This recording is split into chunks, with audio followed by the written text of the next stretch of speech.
1.5 lakh agent है जिसमें से रजिस्टर्ड 78,000 है जिनके पास रेरा सर्टिफिकेशन है। बहुत हो गई तो। और 1.5 लाख भी मैं बता रहा हूँ अंदाजे से, शायद ज्यादा भी। ये ऊपर ही निकलेंगे। तो इसमें आप सोचो इतना कॉम्पिटिशन, तो मैं कुछ अलग नहीं दे रहा, मैं सबको यही बोलता हूँ। हार्ड वाला कंपटीशन है आपकी लाइन में। मैं आपको अगर इमार में प्रॉपर्टी लेनी है XYZ, वो कैसे भी ले लो, आप डायरेक्ट जाके इमार से ले लो, आप एजेंट कोई भी एजेंसी के थ्रू जाके ले लो, यूनिट वही मिलना है, पैसे उतने ही लगना है, सब कुछ वही है। फिर न्यू हाइट्स क्यों, फिर विनय शाह क्यों? एक छोटा सा एग्जांपल देता हूँ। आपने प्रॉपर्टी लेना, फॉर एग्जांपल आप बायर, अपने आप को बायर समझ लो। अब आप डायरेक्ट डेवलपर पे गए, कोई भी XYZ डेवलपर पे, भाई मेरे को प्रॉपर्टी खरीदनी है, वो आपको कितनी दिखाएगा? 4, 14?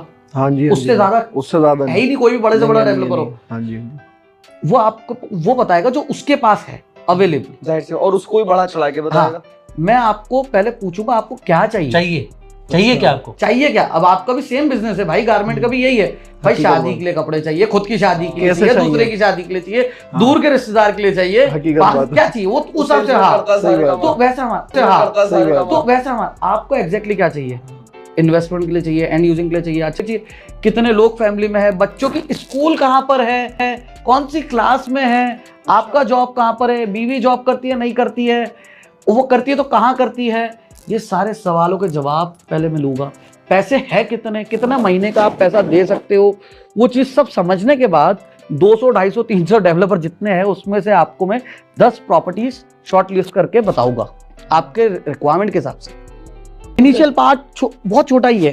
प्रॉपर्टी मैंने आपको शॉर्ट लिस्ट करवाई, बैठ के लैपटॉप पे पहले हिस्ट्री ज्योग्राफी सब समझाया, बताया फ्यूचर प्लान की मेट्रो कहाँ कहाँ आ रही है, 2040 का विजन क्या है दुबई का, वो सब दिखाने के बाद मैं आपको क्या बोल रहा हूँ, भाई ये 10 प्रोजेक्ट्स है जो अच्छे लग रहे हैं, बताओ भाई कहाँ चला। ये 2 छोड़ दो, 2 नहीं समझ में आ रहे, बचे हुए 8 मैं लेके चलता हूँ। मैं जाऊँगा आपको सारे प्रोजेक्ट्स दिखाऊंगा 8, फिर मैं बोलूँगा 2-3 और देख ही लेते, जब इतना देख रहे थोड़ा और 1-2 दिन और सर्च करके देख लेते।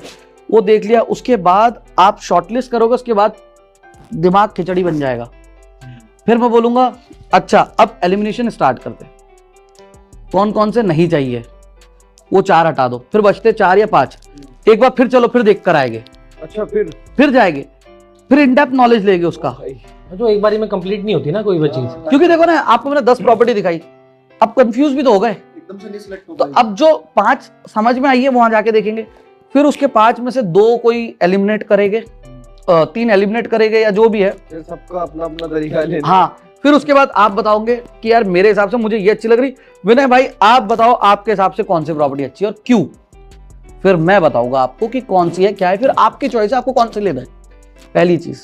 दूसरी चीज ये कि आपका जब सेल्स हो रहा है उस टाइम पे, मैं बेच नहीं रहा, आप खुद खरीद रहे हो, मैं सारे एजेंट्स को एक ही बात बोलना चाहता हूँ, क्लाइंट प्रॉपर्टी खरीदने आया है वो खरीदेगा, आप बेचो मत, आप गाइड करो, आप कंसल्टेंट बन जाओ, आप एजेंट मत बनो।